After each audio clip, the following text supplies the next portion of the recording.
right, y'all. Welcome back. Polymac Particles getting ready to take flight in the night, hence our night flight. There is no place else I'd rather be. There is no crew of people I'd rather be hanging with. That includes everybody in the comments line. That includes Creative Tony in his camouflage hat. That includes the San Francisco. Wow. Okay. Whatever you need.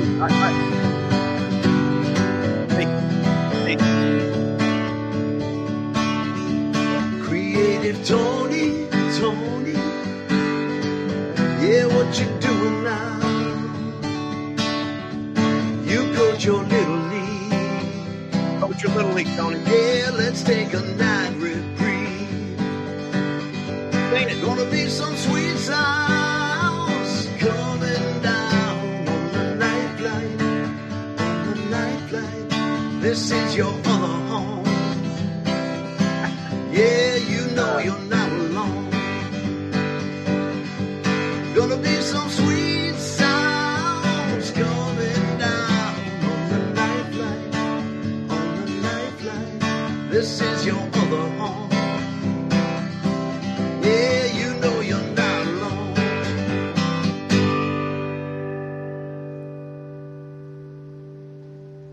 I'm waiting for my official producer point. Give me a point, Tony. I don't act until... And we're live. We'll do it live. Okay, we'll take two, everybody. Good to see you all tonight.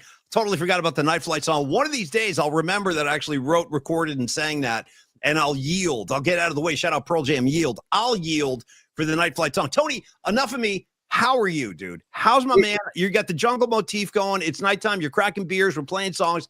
How's your head?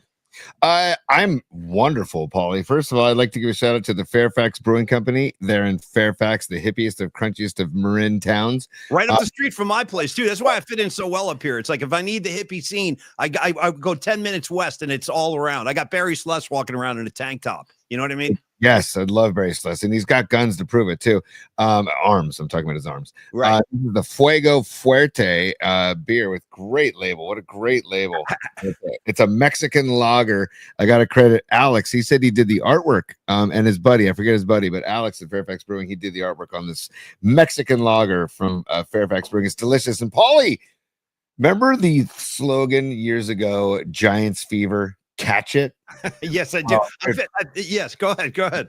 I got a problem, Paulie, because I still have Giants fever dude, unless the Giants gag what it's 10-5, I think right now as we're doing this show at 8:03 p.m. The Reds lost today. The Mets lost today. So if the Giants hang on, they will be 4 games out of the third wild card slot, dude. Yes. I'm paying attention, Paulie. I'm watching to the bitter end, buddy. I've been paying attention too. No, the Giants are playing great baseball. It's crazy how this thing is starting to come together so late in the year. They finally went north of 500 last night. Also simultaneously handed the Rockies, Tony, if you're keeping track, their 100th loss of the year. 100 L. That's a lot of L's. Yeah, Chapman got suspended too. We're going to get into that. And you're right. I mean, the balls are flying out of Coors Field. The pitching has been pretty good. And this thing is starting to get pretty interesting. 4 games back in the wild card with a month to go.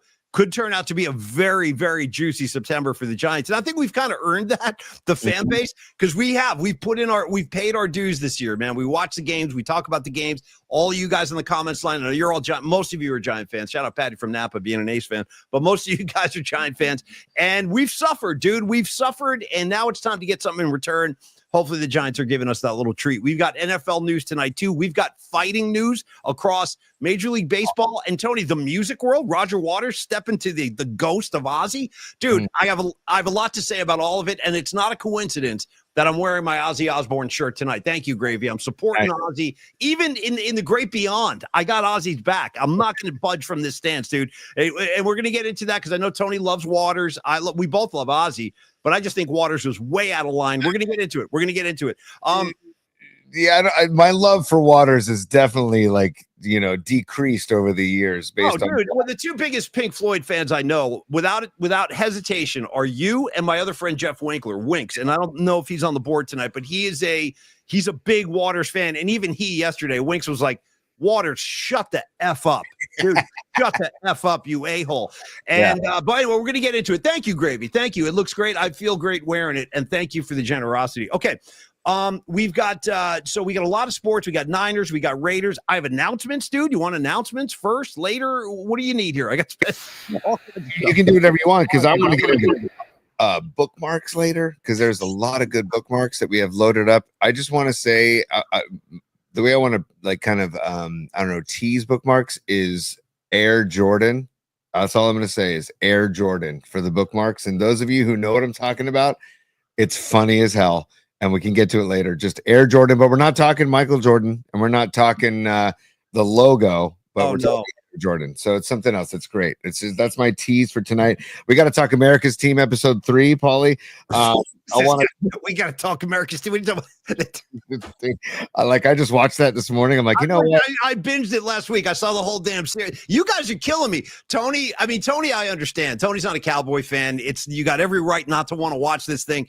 But I told you guys last week. I said, listen, I'm watching this Cowboy series. I got sucked in, bro. I got sucked in. In fact, after last Wednesday night's Night Flight, I went back to the TV, and I think I'll watch back-to-back episodes after our Night Flight last week. And I will tell you, I said it before, I'll say it again. If there are other interested parties checking out the show tonight, there is a lot of 49er footage in this thing. I mean, there's reason enough right there. Steve Young is interviewed. Jerry Rice is interviewed. Karma Policy, among other. Bill Romanowski, dude, they got Romo out of nowhere. He's talking. Don't forget, he spent his first, I think, 5 or 6 years in the NFL as a 49er before he got traded. So anyway, I definitely want to hear your thoughts on that. It's very well done. And it really takes you back to that time and place when the Cowboy Niner thing was like, it was like the Middle East. Dude, it was life or death. You know what I mean? For both sides. Dude, he was, and Romanowski is a man possessed in that footage. I forgot how like crazy of a player he was back in his heyday, man. And the way Emmitt Smith talks about him and the way they produced that show, it's so well. Because if you didn't know the outcome of that game while watching that episode, you wouldn't know who won until you saw the end result of that episode because of the way they tease it and the way players from both teams talk about how it was their game to win and they needed to win. And it was like war. It was a battle. And then Jerry Rice is like, hey, we're the Niners, dude. We're not backing down. This is what we do. You know what I mean? Like, and the Dallas wanted it and they took it and then we took it back. Like that's a time I hope we can return to that kind of rivalry in the NFL. Everybody's so friendly now. We riff on that all the time. Like Troy Aikman and Steve Young were not hanging out in the offseason. Mike Irvin and Jerry Rice were not going fishing together like me and Jeff Faust. You know what I mean? Like they were keeping their distance, training to kill each other. But anyway, I'm glad you finally jumped in. I definitely want to pick your brain on that. Last thing I want to say, and we can move on, Paulie, is I loved the sound bite. Maybe I should clip that for the show. It's Michael Irvin saying,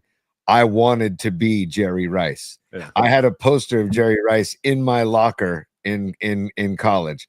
I like hearing Michael Irvin, one of my most hated Cowboys of all time, say that was just like, music to my ears, man. It was great. I think it speaks to the respect. I do. I think it speaks. I think it speaks to the respect. And it's funny. You made it. Screw it. Let's talk about this thing right now, dude. I wanted to come back to it, but let's go right now. Let's get right into this. And then I want to give some love to Peralta Arts, and I'll update you on the Giants. So Tony said they're still up 10-5, 8th inning, bottom of the 8th. Tony, they also, starting with the 92 NFC Championship, I totally agree with you because my memory of that game is very painful loss. Niners had the bet. Niners were 14-2, dude, in 92. Steve Young was the MVP of the effing league, and Dallas came in and beat them. They were the upstarts, but I don't remember that game being as close as it actually was. Because the Niners got that late touchdown, and suddenly it got close again, and then Dallas got another late touchdown, put the thing out of reach. But did you remember that game being as tight as they made it seem, the way they presented it? Because that was a very good point you made. Dude, I did remember it being tight, but I also remember feeling like that deflating feeling after that holding call. Because, dude, Steve Young drops a dime. In the first quarter. You're talking about the first quarter. Yeah, that touchdown right off the board. See, that would have affected the game in a big way, dude. That was the opening drive. Yeah. And, dude, I rewound that play like 3 times today because you want to talk about why I love Steve Young? It's plays like that, man. Just dropping a dime. And, of course, Montana did it as well. But it was just nice to see. And I was also like, I totally forgot about the fact that Montana was healthy and, fully dressed. And like, I couldn't imagine what is going through Young's head while playing in a playoff game, an NFC Championship game against the Cowboys, and he won the MVP that season. So he had an incredible season, but he's doing it in front of Joe. And it's like, dude, the mental roadblocks he had to put up in his head to not even get distracted by any of that is so impressive, man, because of course Joe wants to be out there, dude, right? So it's just you think I'd rather know what was going through Joe Montana's head. He's finally healthy for the first time in a season and a half, and he's just standing there. Standing there, watching the game, just standing there.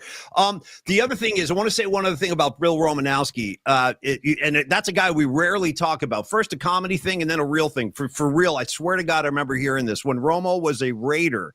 I swear to, do you remember hearing this rumor, dude, that he was taking so many supplements and whatever. I don't know what he was putting in his body, but he had so many different pills and ointments and creams and, God only knows, powders that he used to carry his stuff in a freaking fishing tackle box with the multiple layers. And he would open it up and they would have like shelves, like 3 layers of shelves. I'm not kidding. Do you remember that rumor? He would come into the locker room with like a fishing tackle box where all his stuff was in there. Did you ever hear that? Yeah, dude. And by the way, yes, I did hear that. I haven't thought of that in years. So thank you for that memory. And also the footage in episode 3 of America's Team when Romo's talking about what Charles Haley was doing. I mean, he's pissing on cars. He's swinging. He's taking a swing at Seifert. Dude. Romo uses the term Haley was pleasuring himself. I mean, dude. What do you say to that? That's when you realize this guy's out of our reach. I can't control this kid anymore. He's in the back of the room jerking. You know what I mean? He's just, that's just Charles Haley jerking. No, don't mind him. That's tough to deal with. Patty from Napa is a super. Hello, Patty. Good evening, dear. Big shout out to my nephew Sean, who is new to the show. He is a BU. Yeah, go Terriers, dude. I'm a big BU supporter. Big BU hockey fan right here. I'll get into that in a second. He's a really smart young man. I am biased, huge Niner fan. Hey, Sean, you're going to the right place, bro. BU is in a great neighborhood. It's right up the street from Fenway, Tony. BU, it's right there, near Kenmore Square. Yeah. And I always like to say this when I'm talking about Boston University hockey. Don't forget Micah Ruzioni. Don't forget Jim Craig, the captain and goaltender of the 1980 Olympic hockey team that beat the Soviet Union, both Boston University Terriers, damn it. BU hockey for life. Patty, tell your nephew Sean I endorse him, I support him, and tell him to go to the North End and get his pizza at Pizza Regina. You will thank me, Sean. Go to Pizza Regina. You will thank me. Tony, have you had a pie at Regina? No, I have not, but I don't know what impresses me more about your brain is your recall of Grateful Dead shows or East Coast hockey. Like, seriously, dude, because I respect you, man, because Paulie will ask me questions about like, hey, do you remember that show or do you remember that show? I'm like, it's kind of a blur. I kind of remember it. I don't know. I don't remember. And you'll bust out dates. You'll bust out names. You'll bust out like what goal was scored in what period. And it's like, dude, or what show opened? I mean, what song opened the second set of what date? Whatever. 80s. What you mean? I can cover that kind of service. Unfortunately, it does me no good in my life. I wish I could get rich from that, but I can't. Go ahead, Pete. Tell me what you need. Yeah. Oh, by the way, the Tiger wants to say hello too tonight. This is again Pine Needle. Thank you. This is the backdrop from Pine Needle. Look at that thing. Look at the Tiger. Well, it's fantastic, dude. And while we're talking, shout out just a tiger in a trance, just a saint of circumstance, just a saint of circumstance, y'all. Creator Tony, I got to tell you, let's keep talking Boston for a second because Bill Romanowski, lest we forget, was a product of Boston college football. He was a Golden Eagle, BC football. So I brought that up because you brought up Romo, and I want to just remind you that when he was a rookie, he went to the Super Bowl with the 88 team that beat Cincinnati that Montana to Taylor play at the end of the game. And Romanowski he's playing in the Super Bowl as a rookie. He had an interception. I'll never forget this. He had an interception at the end of the second quarter. The Bengals were driving, dude. They were in the red zone, and Boomer Esiason drops back to throw a pass, and Romo does like a Dwight Clark number, just skies up, snatches it, and killed that drive. And that again, that game was so close. God only knows how that game would have been affected if they converted on that. So shout out to Romanowski for that interception too, because people kind of make a mockery of his career. He had a lot of bad moments. He had a lot of scandals, but that is a guy who loved football. I do know that because we talked to him a few times. We had Romo on back in the day, and I always thought I enjoyed the conversations with Romo. He loves football, and he actually loved his time in San Francisco. I know that. No question, dude. I totally agree with you. And the way he speaks about it in this show, he's like glowing and beaming, talking about He really is. It's fun. I mean, again, if you haven't watched it yet, everybody go check it out. And I got to be honest, man, like I will say one thing about Jerry Jones. Of course, he's got a laundry list of negatives, but he is a passionate person when it comes to Dallas Cowboys football, when it comes to the family, when it comes like when the footage of him going to his dad's grave and they go to the ranch, the family ranch, and it's like, okay, like wow, this is like stuff I wasn't really aware of. Okay, all right, I'm still not going to become a Cowboys fan anytime soon, but it definitely shed some light on Jerry Jones for me, which I guess I needed. You know, I dig everything you're saying. It actually, dude, you want to know what that's so funny you're saying that. You know who I kind of started seeing some light on all of a sudden for the first time ever? Believe it or not, I started having like a sympathetic eye towards Barry Switzer. I swear to God. Once you get to the Switzer stuff and you hear his story and like what was going on with the team when he was coach, like it was chaos, dude. Yeah. And the fact that he actually took them to a Super Bowl and won, I got to give him some respect for that. And he had a tremendous career at Oklahoma when he was coaching in college. Okay. I got more. And then we'll go to Peralta, but you open the door, bro. I'm just walking through. You open the door. Yeah, because I just saw Rags you beat me to the punch because I want to play Shanks NorCal Refrigeration and HVAC's One Glove song tonight. Where's your glove? Damn it! It's right here. I'm gonna get it, and I wanted to sweatband done. Let me get my Brent Main on too. Okay, hold on. Oh, hold on. Let me play this then. All right.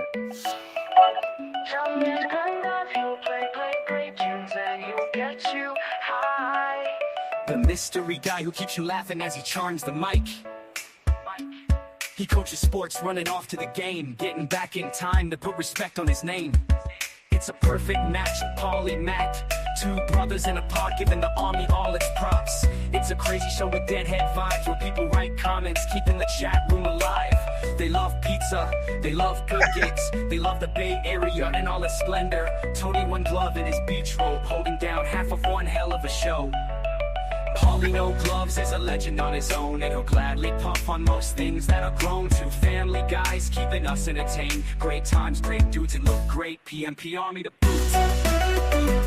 Dude, hey, bring this down. Dude, I got to tell you, as the kids say today, Tony, that's what you would call a banger. Okay, that's a banger, or that's fire. Dude, that's fire. That really is fire, dude. Paulie Mac will be happy to puff on almost anything that's grown. That's true. Also, What's up, Danny Ogden? I see you out there, brother. Great to have you on board tonight, Danny Ogden.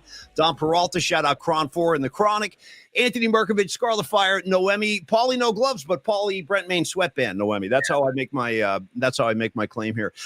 Okay, sorry, Tony, real quick, two more things on the Dallas thing, and then we're gonna go to Peralta, and then we'll get going with the show. Okay, so you got to keep watching because then you're going to see the 93 NFC Championship, and by the time they get you to 94, dude, you're starting to feel everything again. It all starts bubbling up. You're like, Jesus Christ. They show the fight in the end zone before the game at Candlestick. They're all pushing and swinging at each other.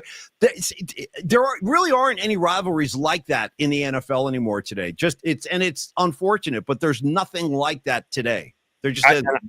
I got to credit Jimmy Johnson too, man. The way he drew that diagram of what turf was loose and what turf was like playable on the field, and then the play he called on that third down when they do the slant to Alvin Harper instead of Michael Irvin, and I had our corner fell down on that play too. I think, I forget who it might have been. Eric Davis. Somebody hit the turf on that and fell. Yeah. Well, and that's what Jimmy Johnson said. He goes, "Hey, we got to make sure if we run this play that they fall down and we don't." And then it turns out that Michael Irvin, right as they break the huddle, he goes to the opposite side, and Aikman's like, "Where's Irvin going? I got to tip my cap, man."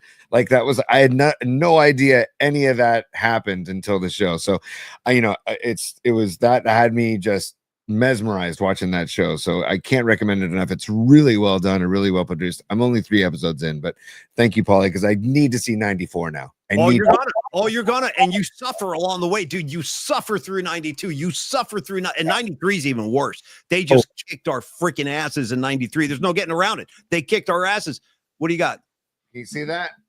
P.T. Paul Tonelli. Yeah, call it during the show. How about you come on the show sometime, Paul? How about that? Calling you in the middle of the show. Hold on, I got a phone call to take. Yeah, hey, Paul, what's going on? So anyway, Tony, and then final thing on the Dallas thing, and also, God help you, once you get to the episode where they get into the White House. Jeez. Yeah. Oh, jeez. They got You want to talk debauchery? Move over Led Zeppelin. Here come the Dallas Cowboys. These guys were running amok like you read about. Okay, so that's our Dallas Cowboy Netflix series portion of the show for tonight. We're 20 minutes deep on that, but there's a lot of passion involved, man. A lot of memories, a lot of passion, and the 94 is going to be the payoff for you. So keep digging. Yes. Before we get to Peralta Arts and Co., can you just give a Giants score update real quick, and then we can get into Giants ball after we give mad love to Dominic Peralta and Peralta Arts. 100%. Giants still up 10-5. Bottom of the ninth, 1 out, 2 to go, kid. 2 to go. Right. And they get this win. They're off tomorrow, which is fine. Travel day, they're going to St. Louis. They start that series on Friday. And then, of course, tomorrow is NFL football. Rags, good luck to you, kid. Good freaking luck. Dallas and Philly. No good luck to Rags. I love Rags, but no good luck to Rags. I'm sorry. I'm putting the Eagle green on tomorrow. No good luck to Rags. Sorry, Rags. Love you. Oh, and in bookmarks, dude, we have a video where I think it might be Rags working out at a gym. I found this video and I want to show it in bookmarks later. I want to know if it's Rags. It's the first time you've been excited about bookmarks in like 45 years. I've been trying to get this kid to do bookmarks for decades. He's like, no. Bookmarks is no good. We can't do, and it was his idea, by the way, the whole concept. And then he'll never get tonight. That's all you're talking about. You're talking about the Cowboys and bookmarks nonstop. Yeah. Well, and I see Robot Centaur. I will not wear green ever. But I'm going to wear my F Dallas shirt tomorrow. Let me ask everybody a reasonable question. I understand there's a lot of conflict, a lot of turmoil bubbling up on the night flight, and I don't want that. I want people to be happy and chill and puffing and having a drink and everything. Here's my question. Everybody hates Philly. I get it. I might be one of those people myself, but I don't hate Philly as much as I hate Kansas City. Here's my question. When Philly was knocking that Muppet on his ass over and over again in the Super Bowl, weren't you guys happy? Honestly, weren't you guys? I was over the freaking moon. I told you I was watching again last weekend. I can't get enough. Watching it. It wasn't even a joke. There was no punchline there. I swear to God, I did watch it again. It was on the NFL. When that Philly defender comes up the gut and slaps Mahomes in the face, one of the greatest moments of the calendar year 25 to date. That big bass coming in. F all three of them. How's that sound? Yeah, dude, I feel you, man. I do. Big bass, good handle, dude. Welcome aboard, brother. Good to see you.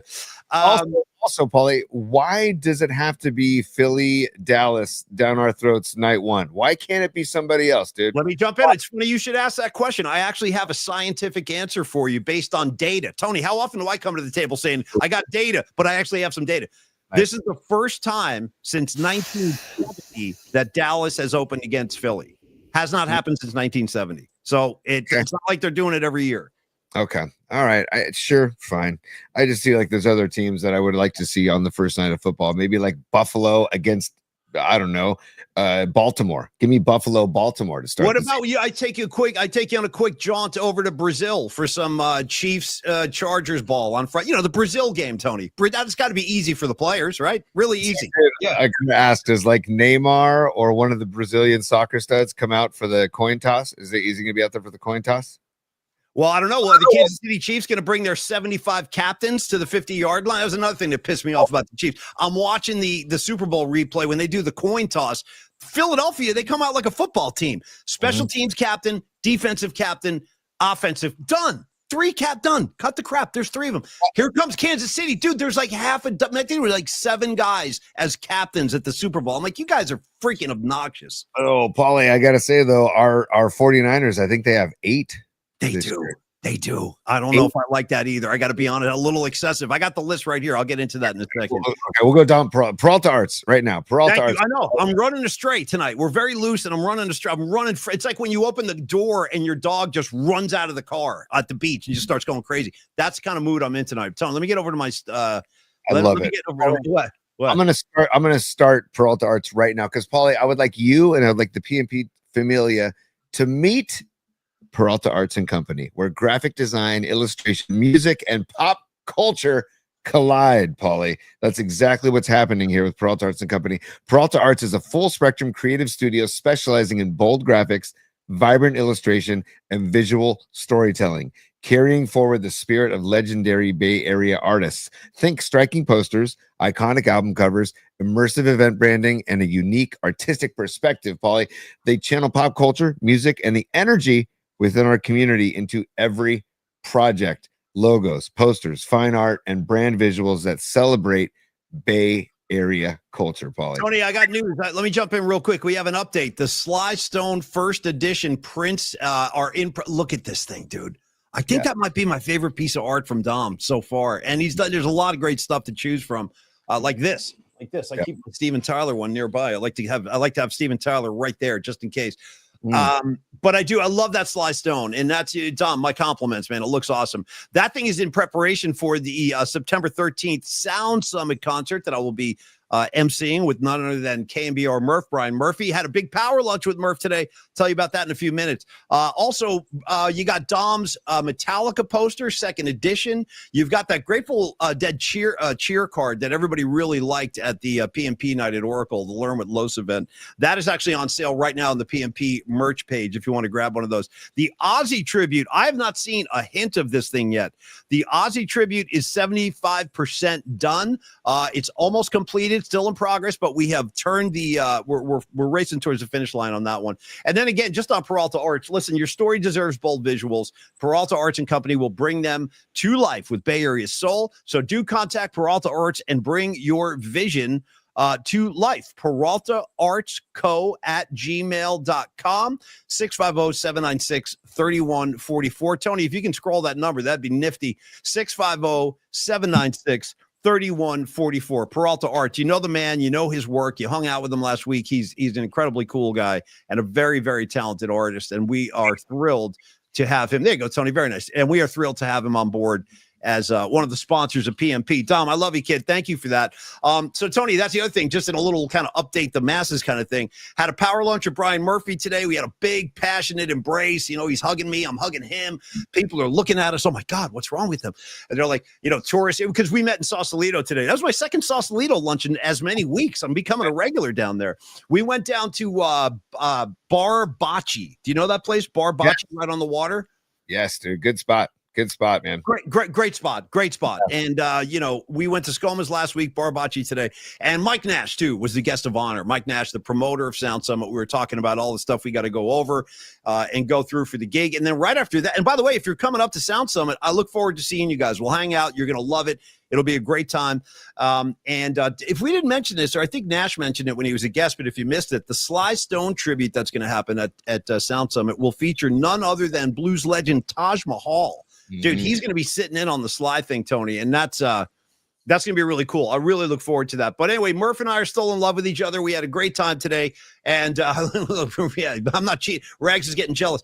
And we are going to back this one up by doing another event in early October up at the Whetstone Winery for it's another Dwight Clark charity fundraiser. So we'll fill you in on that too as we get closer. All right, Tony. Anyway, back to the matters at hand. Let me update you on the Giants real quick. Yep. They've juiced the bases. The bases are juiced. Damn. Wait, the Rockies have or the no, the Rockies have. Okay. What we bottom of 9 right now? Bottom of 9? We got 2 outs. Okay, a run just came in. 10-6. It's 10-6, 2 outs, runners at the corners. Yeah, they're gonna wrap this up. They'll wrap. Ryan Walker's closing right now. So okay. All right. Get it done, Walker. By the way, respect to the Rockies Stadium, because it's one of the few stadiums in baseball that gives you the camera view from directly behind the pitcher. It's straight onto the plate and not at an angle, right? So you can see the actual break of pitches, not a distorted view of the break of pitches. You can see how 2-seam fastballs have tail. You can see how 4-seam fastballs are much straighter. You can see how sliders break left to right. You can see how curveballs break diagonal. You can see demonstrate that with the glove again, please. Demonstrate. I see. Right. Okay. Diagonal. You can't get a good judge on that stuff with these stadiums, with most stadiums that do the angled pitching view from the center field, wherever they post the camera in center field. I think the Brewers do it as well. There's a few stadiums that do right behind, so it's straight on, and it's like, yes, you can see exactly how the pitches look. So I just want to give respect to the Rockies for doing that, even though Rockies, you're kind of douchey now with your Kyle Freeland. Hey, Kyle Freeland, dude, you're 3-14, bro. Like, dude, you shouldn't worry about what Devers is doing. How about don't give up a second deck? It wasn't a second deck. Well, it's kind of like a second deck. 2 more runs just came in. Sorry, 2 more runs just came in. Now it's 10-8. 10-8. Yeah. And you still got a runner on second base. Okay. And yeah. Ooh. 2 outs. We're going 2 outs here. 2 outs, runner at second. Yeah, tying run at the plate, making me a little. But that's the thing with Coors Field, dude. I've been saying, we all know this. You could have a 7-run lead, a 9-run lead, and it's never safe. Never safe at Coors Field. I don't like Coors Field because of that, dude. It's like it's a mutant baseball where there's no lead is too big. I don't like it. I am one of the few that's like, you know what? Let's go play ball in the Rocky Mountains, and it's going to be a wild affair. It's going to be a wild affair. So keep us posted, Paulie, really. But I want to welcome Sean T. That is, I think that's Patty from Napa's nephew. And he says, hey, guys, great meeting all of you. I have class in about 7 hours, so I got to head out. But it was awesome to be here. We'll totally tune in again. Hey, dude, as my great Nono said, Dino Tonelli said, Sean, if you don't hit the books, the ball game's over. Well, as I used to say in the Paulie Mack house, if you don't hit the books, my old man will tell me my college career's over. That's what's my motivation. My dad told me when I got out of high school, he goes, okay, good job. Nice. You got your diploma. That's great. He goes, you got 4. I'll give you 4 years to get through this S. And I did. Thank Christ. I knew that was he was like, okay, my dad's not messing around. I got to get this thing done in 4. And I did. Incredibly. I don't know how, but I did. I got it done in 4. Tony, I wanted to follow through on the 49er captains because you're right. Just a couple pieces of Niner news today as we get ready for opening day up in Seattle on Sunday. And I cannot freaking wait. Friday will be a heavy football show. We're going to do our hot and sour picks. We're bringing those back. And tomorrow, I got a forward tease our guest for tomorrow. Hold on 1 second. What's going on here? I believe the Giants just won. Hold on. Yeah, it's a final. Okay, it's a final. It's a final. No, hey, dude. Yes. Yeah, it is. It is. It's a final. Okay. I'm seeing it. It's a final. It's a final. And the red again. I repeat, the Tigers beat the Mets 6-2 today, and the Blue Jays. I'm sorry. Was it the Blue Jays? Yeah, the Blue Jays beat the Reds 13-9. So now that means that the Giants are ahead of the Reds in the wild card chase for the 3rd spot, and they're 4 games out now.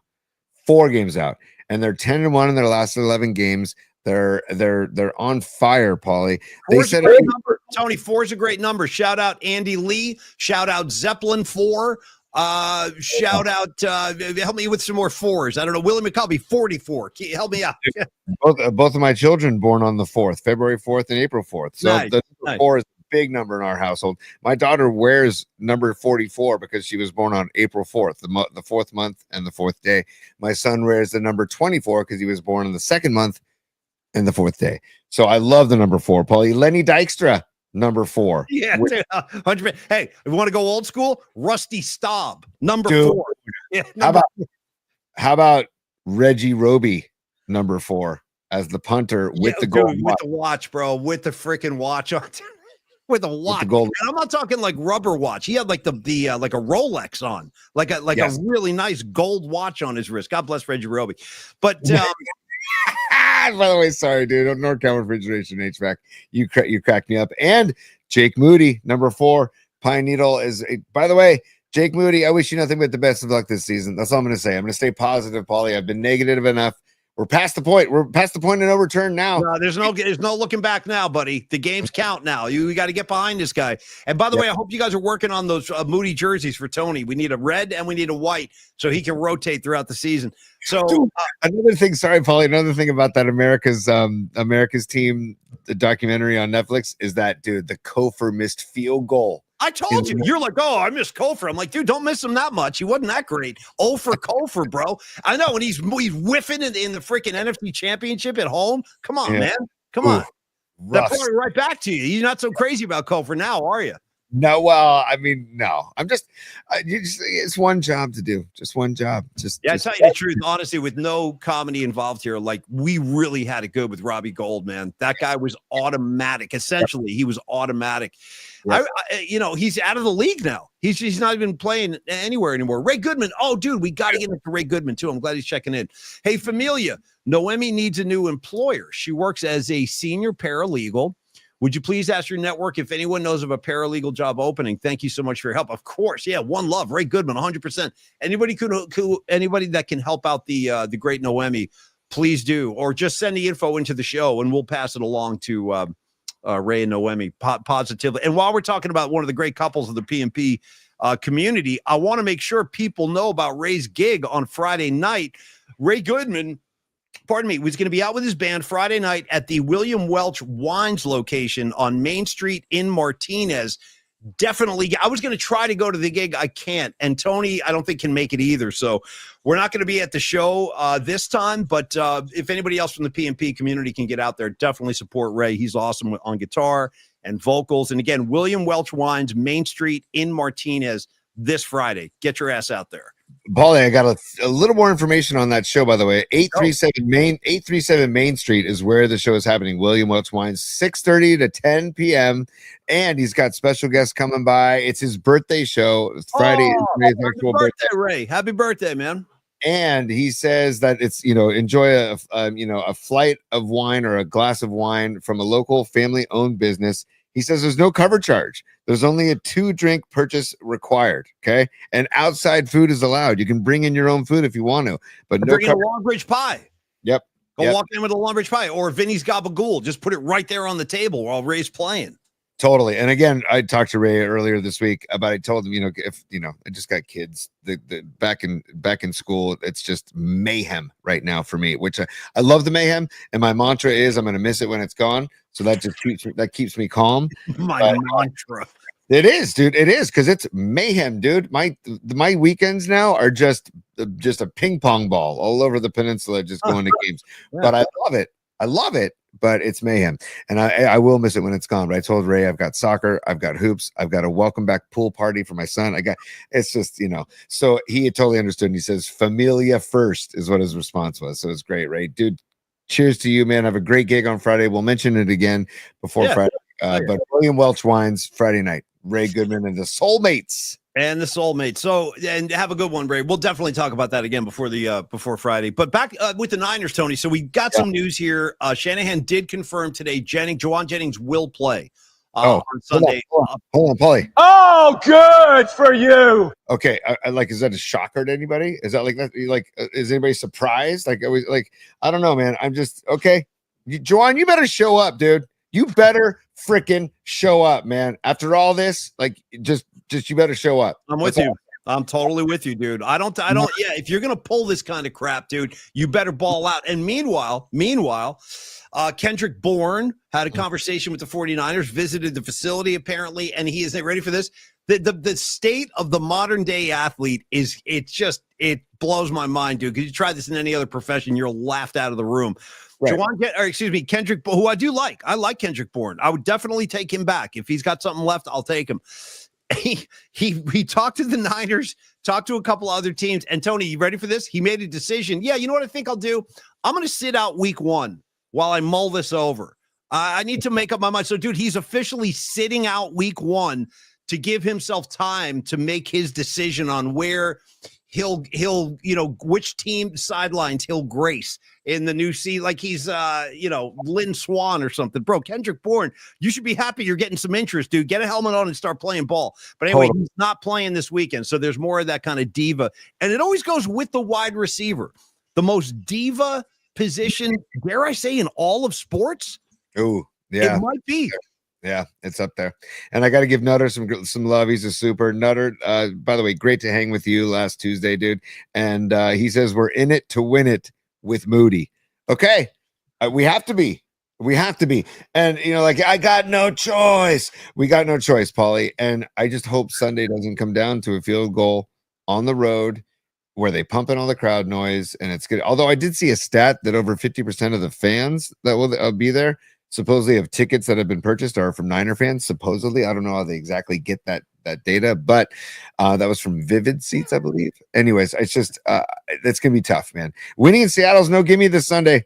I'm not beaming beaming with confidence on Sunday. I don't know how you feel, Paulie, but I'm not exactly stoked. And I've always said this, and I still feel this way. I have my entire adult life that it's almost impossible to predict what's going to happen on week 1 of any given season. It's true. Any team can beat any team. It happens all the time. Favorites lose. Teams are not ready. You got guys like Juwan Jennings who missed the entire preseason and all of camp. What kind of shape is he in? I don't know. We're going to find out. So no, I'm not comfortable, dude. I'll tell you when I'm comfortable before a game, but it's definitely not this week. Anytime the Niners go to Seattle, I don't care what their record is. I don't care. I'm just not comfortable up there had too many horror stories, too many bad scenes up there. So no, I'm not comfortable. I wish I was. I mean, you're not either, apparently. No, I'm not. I mean, it's Pearsall's the wide receiver one, like on the depth chart, I believe. And then like Pearsall, bro. Pearsall. I mean, I hope he's great. I'm just saying there is a tendency these days to anoint a guy before he's done anything. Like I always go back to Trey Lance on this dude. When he was drafted, everybody's like, oh my God, he's so much better than Garoppolo. He's so much better than Garoppolo. I was like, okay. And this is based on what? How many games in the pros has he played? None. And he's better than Garoppolo. Okay. Garoppolo just played in the Super Bowl. I don't know. I saw him. Yeah, he didn't win, but he was in the Super Bowl. And no, dude, Lance can do so much that Jimmy could never do. He's going to make the throw that Jimmy can't make. Where's Trey Lance right now? You see what I'm saying? So as far as like everybody rushing to bow to Ricky Pearsall, I'm not one of those guys. I'm sorry. Or maybe I'm not sorry. I mean, I'm not apologizing. I'm just saying, like, let's just see what happens before we start jumping up and down about Ricky Pearsall. And I hope he's great. I do. I hope he's great. You know who might be a factor on Sunday actually is Brian Robinson Jr. because fine. I don't know how much of the playbook he's going to know by Sunday, but I like where your head's at, and I like that call. I do. Yeah. I like it because I think like everybody's going to be focusing on CMC and Kittle. Right, those are going to be the two people that they're going to try and shut down. And Ricky Pearsall. I mean, I think most teams in the league they do extra preparation when you're going up against RP. They're like, dude, we got RP this week, bro. We got RP. We're doing extra film tonight. I'm just kidding. I don't mean to break his balls. I'm just saying, everybody, calm down. Yeah. Dude, did you get your new Ricky Pearsall #1 jersey? I object to that too. I'm sounding like a real cranky bastard tonight, but I'm just being real with you guys. I don't like the #1. We've had bad experiences with that number. Debo went from being a wrecking machine wearing 19 to a disgruntled, overweight, chubby, unhappy guy wearing #1. And then Pearsall's like, yeah, I want that number. Now it's like, oh no, I don't like it. So no, I'm a little uptight about that number, to be totally honest. And you know me, I'm a numbers guy. The #1 makes me uncomfortable. Well, can you think of any like really like Ozzie Smith more #1? I'm trying to think. Wilson, I like Mookie Wilson as #1. Yeah, but like not like an all-time great. Like he was good, you know. I'm trying to think of Al Oliver. Did he wear #1 for the Giants? No, dude. I think he wore 0. He wore 0. Yeah, 0. Bro, the fact that you just dropped an Al Oliver. Anybody with 2 first names, first name and last name, both being a first name, Al Oliver. You know what I mean? One of my favorite things, like Tony Bradford, stuff like that. Yeah. Right. Yeah. So I'm just trying to think of like Jalen Hurts wears #1, right? Isn't that he wears #1? Okay, that's a very good #1. Super Bowl champion. Yeah. I don't know. Andy Lee was #1. Yes, Robot Centaur. Andy Lee did wear jersey. If a punter wants to wear #1, sure, have at it. But I don't know. Changing your number from 14 to #1, I don't know. It just there's not good energy around that number. That's what I'm saying, buddy. That's what I'm trying to say. And by the way, low buddy, I love you just dropped a buddy on me. I didn't even know I said it. That's how out of sorts I didn't even realize I came out of my mouth, buddy. Hey, buddy, throw up low Steve. Yeah, low Steve. Today's athletes break down like that caddy on third. 100%. The caddy that we saw with the hood popped open on 3rd Street after the game last week. Low Steve also had a funny riff earlier. I didn't get a chance to read it, but we were talking about like getting through college in 4 years and how, like, at least in my house, my dad was like, you got 4, get it done in 4.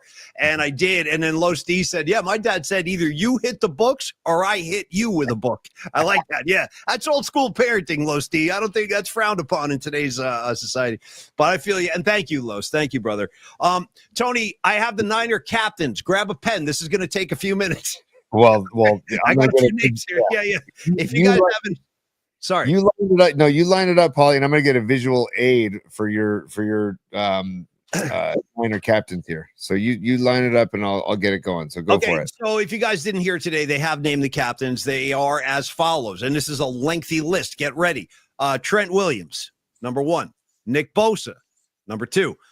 Fred Warner, #3. Kyle Juszczyk, #4. George Kittle, #5. Christian McCaffrey, #6. I'm not done. Brock Purdy, #7. Diamador Lenore, number blanking 8. So right out, bro. 8.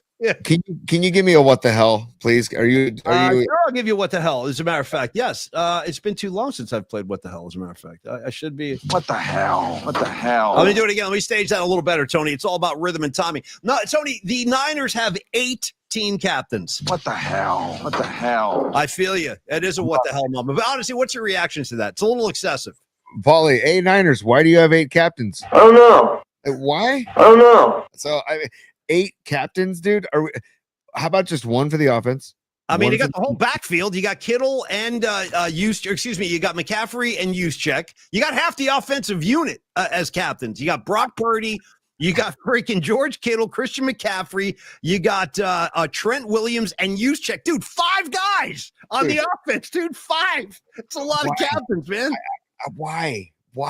Just one offense, one defense, one special teams. Like it kind of seems to me like that would make total sense to me.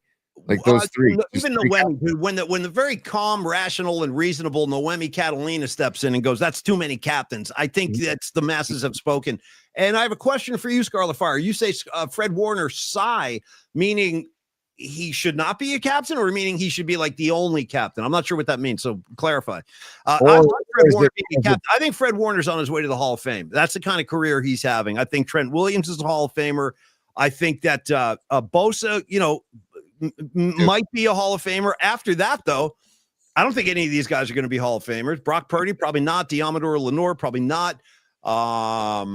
Juszczyk, definitely not. Kittle, maybe Kittle could be a Hall of Famer, but I don't know. None of these guys have won anything yet, really. By the way, before we give some love to Longbridge Pizza, Paulie, I want to say that around the dinner table, was it last night or the night before, my kids asked me, who's your favorite Niner? Because I asked them, and I said, without even hesitating, and it surprised them, I said Fred Warner. I said, right now, my current favorite 49er is Fred Warner. Great answer. I love everything about him. Me too. Yep. He's a great role model. Yep. He gives 100% every single. And by the way, side note, there's no such thing as 110%. There's no such thing as 105%. I hate. It's probably one of my biggest pet peeves when somebody say, "Oh, he gave 110%." You want your numerical references to be freaking spot on and accurate. Do not, Tony. That's where he draws the line, right there. It's not mathematically possible. Well, Tony, that's one of the great punchlines in comedy history, though. Like incorrect math is part of the great comedy of Spinal Tap. With these go to 11. Like, yeah. Obviously, they don't go to 11, but that joke wouldn't work if you see what I'm saying. There's got to be a little bit of room, Tony. Usually, you don't get this violent about numbers. I'm surprised at this take, to be honest. It just popped in my head while I was talking about how Warner gives 100%, because I will never say that he gives 110% or 150%. He gives 100%. He gives the maximum possible percentage of effort. Get a laugh track ready and tell me if this is a little too blue for you on a Wednesday night. Hopefully not. What if I were to tell you, what if my good friend Rags was down in the basement working out the octopus technique and he was given 110%? Is that bad? Rags, I know you go $110 every time you're octopus, and Rags is going 110%. You're gonna, or 1 potato, 2 potato. You got to commit. You got to fully commit. If you're 1 potato, 2 potatoing, I think Rags goes 110. But anyway, Tony, sorry, go ahead. No, my point would be I appreciate Rags giving 100%. Is what I would say to that 110%. I'd say just give 100%. Hey, just do your best. Give 100%. The nuances of Tony's psyche are the gift that keeps giving. I never knew this about Tony. I've known him for like 25 years, but I'm glad to know this. Do not say 110%. Or octopus is 800%. Says Aaron Katz. You got to go way above $110. I want to go back to what you said about Fred Warner though, because I agree with everything you said. And we've done events with Fred not even that long ago. We had the Dwight Clark thing, and Fred was like, he is just, I cannot stress to you how great of a guy he is. Yes. Like every single time I've encountered him, interviewed him, just talked to him behind the scenes, like he's the same guy. There's no BS, there's no ego, there's no star attitude. And he's a guy that could easily have all those things. He's also a family man. And I love the way he plays football, and he gets it, dude. He gets what it means to be a 49er. I know he gets that because of his time spent around like Charles Haley, Steve Young, Jerry Rice, Garrison Hurst, all the guys at those Dwight Clark, just so people know, like the people that don't go to those events that are in the audience, you should try sometime because it's amazing. Like Dom was at the last one. Tony and we did a little Q&A thing up on the rooftop, and all of these old alumni Niners mix with the new guys, and Fred Warner is always at those events, always there. So I know he gets it. Anyway, Tony, I agree with you. He's probably my favorite Niner right now too. Nice. And one of the things I like to emphasize about Warner is he is one of those guys that a media relations person for the 49ers can go up to and ask to address the media in the difficult moments, and he'll always say yes. And like, I have the utmost respect for those players, because a lot of players say no, but there are certain players on teams. And I promise you, if you did like a poll of Raymond Ritter with the Warriors, or I'm blanking on the Niners and Giants PR guys right now, but the players that they can go to in times that are difficult to go to, and after tough losses, or after tough news within the organization, there are certain players that will say, you know what? Yeah, I'll handle it. And Fred Warner is one of those people that will always handle it, man. So just, I can't. My bad. That was a misfire. I didn't mean to do that. Sorry, but it sounded pretty good. See, that's one of the ones I loaded with a bad level. That was Quentin Tarantino. Check it out. Check it out. Okay. See how it's all distant and faint? Yeah. Okay. See, this is why I keep loading them incorrectly. I asked Tony for help. He's like, no, I can't help you, man. You're on your own. Sorry, brother. And I got like 8 million sound bites sitting right here. I asked him for help before the show. He's like, no freaking way. Figure it out yourself. But this is what happens. I load these bites and they sound like this. Okay. Like he's like 5 miles away. It doesn't work. Hey, I have an update. I actually meant to hit the let me give you the thing I was really going for here. I was going for this. Sorry, because Scarlet Fire has kind of like cleared the air. She said, I said sigh because, ready, Tony? Fred Warner is so dreamy. Okay. Yeah. He's so dreamy. So I say sigh. I get it. He is kind of dreamy. I'm a guy. I'm not afraid to say it. He's a pretty handsome dude, man. Up close too. I can promise. Warner could play Marley in the next Bob Marley biopic. He might do it better than the guy who just did, by the way. I tried to watch it, man. I tried. Know, it's very Disney. It's a little too feel goody. Come on, man. I'll wear the rosters with the machetes. Let's keep it real. Right. Like Peter Tosh just doesn't exist in the doesn't Bob even exist. There's like no such thing as Peter Tosh, who, by the way, wrote a bunch of those songs too. Right, dude. Peter Tosh is a reggae god, a reggae legend. And let's throw a Marley biopic and just pretend he doesn't exist. Okay. Right. Cool. Yeah. What? Hey, cool. I'm working on an Aerosmith documentary right now, and I do not include Joe Perry at all. He's not in the film. I just said I don't like him, so he's not in it. Yeah, no. See, and you people, I have to say this again. Like, Tony is the go-to guy. And this is not a joke. I mean this. Tony is the go-to guy on all things reggae. I know like this much about reggae. Tony knows like a Pacific Ocean sized amount of information about reggae. So anytime you have questions, ask him and he will give you a great answer. He said, dude, you sent me home with like books at one point. You're like, read about the Rastafarian culture, read about Prince. What's the guy's name? The Prince you guys always talk about? No, it's Rastafari McConan, Prince Rastafari McConan. No, there's another guy. There's another guy you've talked about a lot. Come on, man, a king. No, that's Haile Selassie. That's a Selassie, dude. That's my guy, Selassie. Tony was dropping Selassie bombs on me like 15 years ago. He's like, oh, you got to learn about Selassie, all this kind of stuff. So yeah, Tony, when he reacts violently to a Bob Marley movie, you shouldn't watch it. And I saw it too. I was very disappointed. It was way too cute and cuddly, and like it's not that pretty. The story had some ups and downs, man. The origin of reggae music isn't exactly glamorous, if you want to really they made music to stay out of trouble, basically. And, like that's basically how reggae music started. Well, I didn't know that either. I didn't know that. You could do a whole, Sugar Minot. Who just said Sugar Minot? NorCal Refrigeration, dude. Shank, you're all over it, dude. And I gotta say to Nick Ramsey, if you're listening out there, I don't see him on the chat, but he's emailed in a couple of reggae jams to pauliespod@gmail.com email address just for fun. Who did, Tony? I'm sorry, who? Nick Ramsey's his name, and he just said, hey Tony, I know you love reggae, here's some reggae, dude. And he sent it, his most recent one was some Steel Pulse. I love me some Steel Pulse, dude. David Hines is my favorite vocalist of all time, over Eddie Vedder, dude. He surpasses Eddie Vedder in my favorite vocals.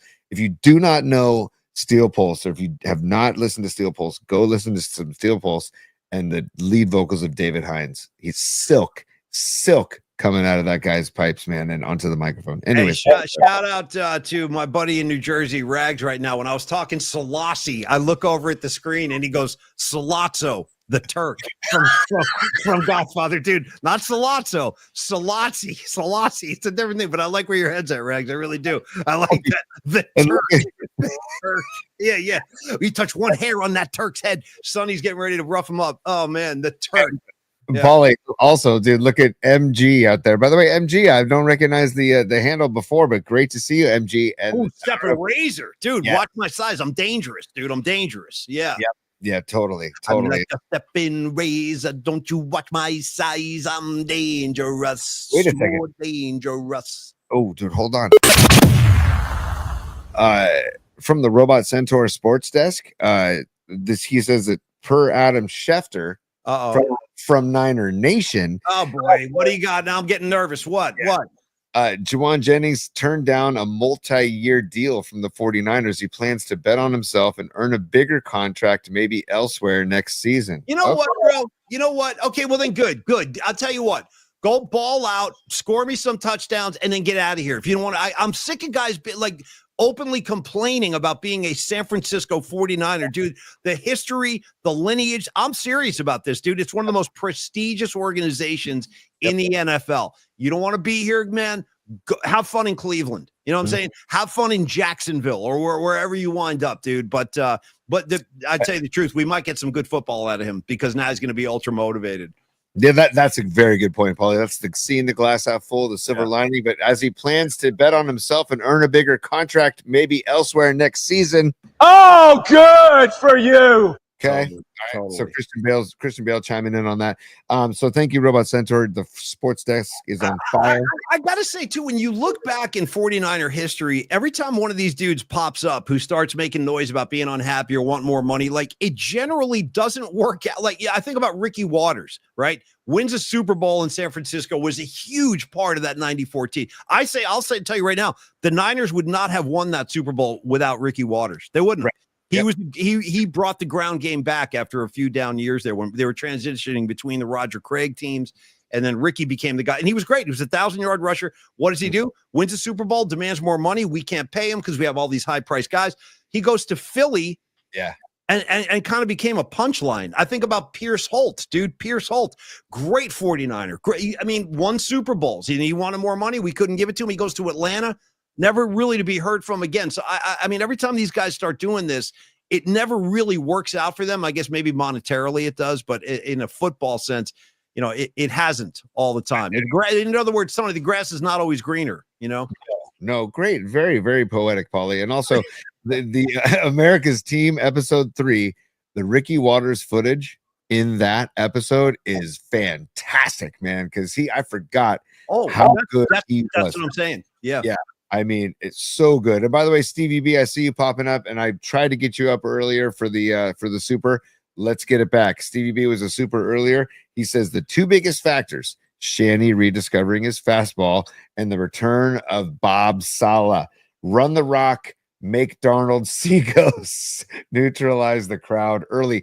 On that note, Paulie, about Shanahan, I saw this tweet a couple places today where defensive coordinators all over the NFL ranked Kyle Shanahan the best offensive play caller in the NFL. I thought that was very interesting to see that today. So respect to Shanahan, and the respect is league wide, right? So yeah. And by the way, the people that don't like Shanahan, who do you want? That's thank you. You said it for me. That's the people that, I mean, well, that's what I was kind of saying earlier. The same people who have a knee-jerk thing and saying Ricky Pearsall is the next Jerry Rice. I asked the same question. If you hate Shanahan so much, you hate these NFC championships, I hate going to the Super Bowls and losing them, but at least we're there. At least the Niners are in the mix. They're relevant. They've had great teams. They've won the division. They've had home field throughout a couple of times. And I'm saying, if you don't want him, who are we bringing in? Who's the guy that's going to come in? You know who I was kind of open to? This is going to sound crazy to a lot of people, and maybe I am, but I thought if they were ever going to talk to somebody, maybe I would have had a conversation with Bill Belichick after New England, because he's a culture changer, and look at his track record. I mean, the guy won 2 Super Bowls with the Giants as a coordinator, and he won freaking 6 as a head coach. This guy's got 8 rings at home, dude, 8. But maybe I was wrong, because the culture, as I'm so hyped up on the culture, bro, look at the culture now. He's in North Carolina, girlfriend's on the sidelines, bro. So maybe they dodged the bullet there, but that was like the one guy I thought, yeah, I'd have a conversation with Bill Belichick just to see, but I think he's lost that mystique that he had. Like, I mean, don't you feel that? Like, this North Carolina thing has really taken a lot of the shine off of Bill Belichick's rep, his name. It's not a good look for him, man. Did you see the post-game press conference too, where he's like the typical, yeah, we gotta be better. We just gotta be better. We just gotta. He's like, well, I gotta go. My girlfriend says I gotta go. Sorry, guys, I gotta go. She says I gotta go. Yeah. There was a great on Instagram or somewhere where it had Belichick's press conference, and there was all these balloons. That was real. No, that was real. They decorated the press room. It looked ridiculous, like a kid's birthday party, dude. It was ridiculous. And the tweet or the post, whatever it is on Instagram or whatever it said, the post said, dude, Bill Belichick's girlfriend's sorority did a bang up job decorating the press room. I mean, I think we know what's going on there. We're all adults here, right? I mean, but we're all adults here. But how about the fact that Belichick's son is older than his chick? You know what I mean? It's like, dude, this can't be a comfortable dinner table anymore. Like, you know what I mean? Hey, honey, pass the salt. And she's younger than his son. I don't know. It's a little creepy, dude. You know what I mean? By the way, Paulie, yes, it is. It's extremely creepy, and she's part of Bookmark. So here's the thing, Paulie. I'm going to take charge of the show real quick. We're going to give some love to Longbridge Pizza. We want to do some bookmarks, and I also see Dan Ogden on the chat too. I want to give some Bay Area Sports Collective love. Tom Tolbert had Brent Jones on Monday, I believe. Yesterday, and it was fantastic again. So if you haven't seen Tommy with Brent Jones from yesterday, it's fantastic. Go check it out. And Tom is back on Friday, and he's going to do some prognosticating of the NFL Week 1 and the college slate coming up this weekend. And Tom Tolbert, very happy and proud to be a Bay Area Sports Collective brother with him. I know Tony is too, and that goes for Jumpin' Johnny Lund and Rod Brooks and Amy G, Jeremy Affelt. We're all part of that same team. So go, Tom, go. Tony, hold on. Before anybody goes anywhere, before you take us to bookmarks, and now I'm the guy saying no, F bookmarks, dude. I don't want bookmarks, even though I stuffed like 100 things in there in the last few days. There's gold in there. There's gold in there. Listen, this kid hates you hate bookmarks. You hate them. You hate them. I've been trying to get this guy. I got bookmarks in there that are like a month old that are just sitting there because you never want to go there. But anyway, I wanted to tell you, on it, kidding aside, before we go there, I do want to give me 2 minutes before we go Longbridge, and then we can go bookmarks and we'll wrap it up. I can't believe we've done an hour already, dude. That flew by. It feels like we've been talking for 5 minutes, but I got to tell you, I do want and I'm not kidding. I want your reaction on Roger Waters talking mess about Ozzy before we go any farther. You're going to say no to this guy in the show? I'm not. I said, just give me 2 minutes. I said, give me 2. You talk, give me 2. I need an excuse to get Joy Boy up there.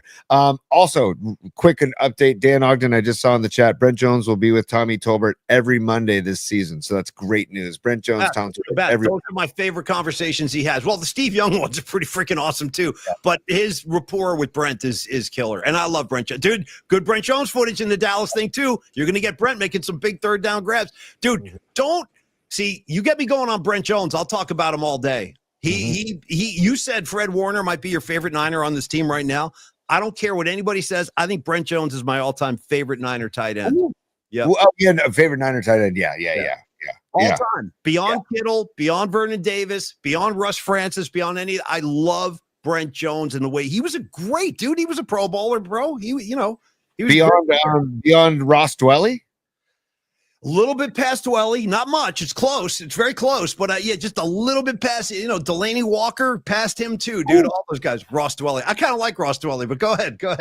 I have nothing against Dwelly, I got no problem with Dwelly. Yeah, and I like Delaney Walker too. He had a couple years too for the Niners. Harbaugh going with the double tight end set, dude. Vernon Davis and Delaney. That was some badass football, man. That was a tough team. Can't believe they didn't win a ring. It's horrible. I know. Paulie, also Frank Gore, dude. Frank Gore. That's the guy. My heart goes out to Frank Gore and Patrick Willis. Those two guys. Frank Gore remains one of my favorite Niners of all time. Just the humble nature of a Frank Gore, man. Dude, when he retired, the tears, that is one of the most heartfelt, emotional things I've ever seen from any athlete ever, dude. He was talking about how much the Niners mean to him, that they changed his life, the upbringing. That's a guy who had a very tough life, Frank Gore. Yes, very, yes. very tough upbringing. And the gratitude, that's what I'm saying. I wish I could see some of that from Juwan Jennings. I wish I could see some of that. Like, just show me a little gratitude, bro. You're in the NFL. It's a good thing, you know? As they say, Paulie, give me the attitude of gratitude. And Paulie, the Vernon Davis, let's give some Vernon Davis it's love. called gratitude, and that's right. Yeah. I mean, that's MCA on the bass on that track is just look out. I like you dropping an MCA, dude. MCA. Yeah. MCA dropping the bass on gratitude. Look out, man. It's dirty. It's filthy. So Paulie, so we got to give some love to Longbridge Pizza. And then what do you want to do after Longbridge? No, I already mapped it out. I mapped it out. We're going to go 2 minutes on Ozzy and Waters. We're going to go Longbridge, and then we're going to go bookmarks, and then we're out because Kron's going to yell at us. And sorry, Kron, we're going way over the line. What? I spoke to Kron Chris today, and he didn't make any remarks about the length of our shows. Good. Don't push it. Don't rock the boat. Don't even mention it. You know what I mean? Don't even mention it. But we are going to get yelled at some point. That's what we do. Tony and I have a knack for getting yelled at by management. Okay. As they say in the Al Davis confessional, ask for forgiveness instead of permission. Paulie. I do whatever I want, whenever I want. God damn it. All right, Tony, give me 2 minutes on Roger Waters. Talking mess about the recently deceased. It was such bad taste, dude. It really rubbed me the wrong way.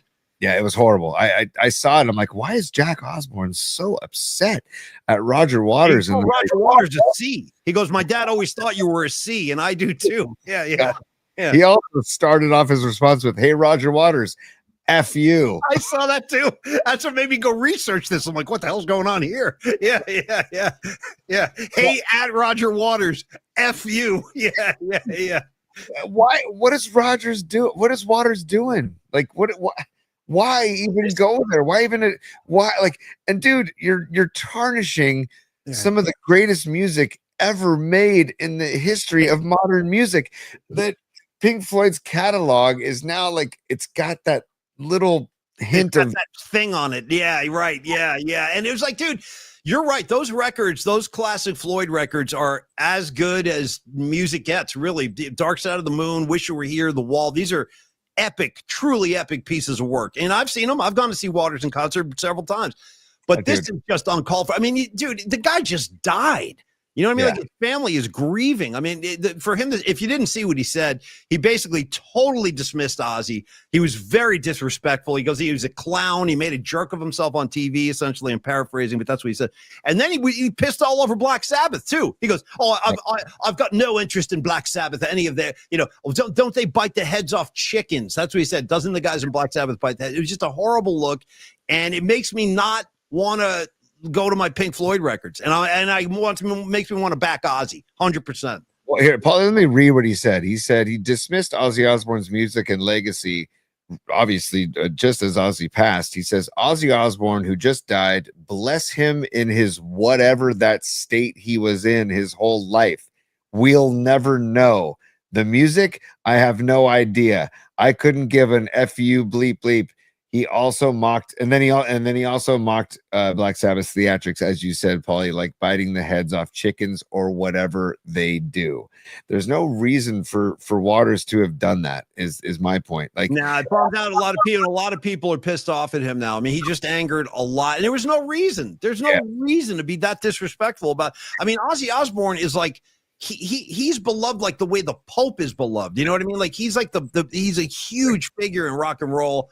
And Aaron, totally, dude, 100%. Dude, the guys in his own band hate his guts. No, I know. I'll never forget this. Last thing on Waters, Tony, when I saw my first Pink Floyd concert in 1988. It was the first time they had reformed. It was a really big deal. I was up in Boston. I saw the show at Foxborough. And I remember at that time, that was the one with On the Turning Away, blah, blah, blah, blah, blah, blah, blah. Good song, too. It's a good song.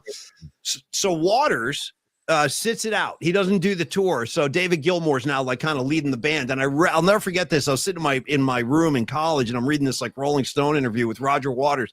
He sounded like such a freaking tool. He was like, how dare they go on the road? He's like, when you see that pig flying around, that's my pig. I invented that pig. I'm like, bro, you sound like such a jackass right now. That's my pig. It's like, dude, shut up. Shut up. So he's always been kind of an a-hole, I guess is my point.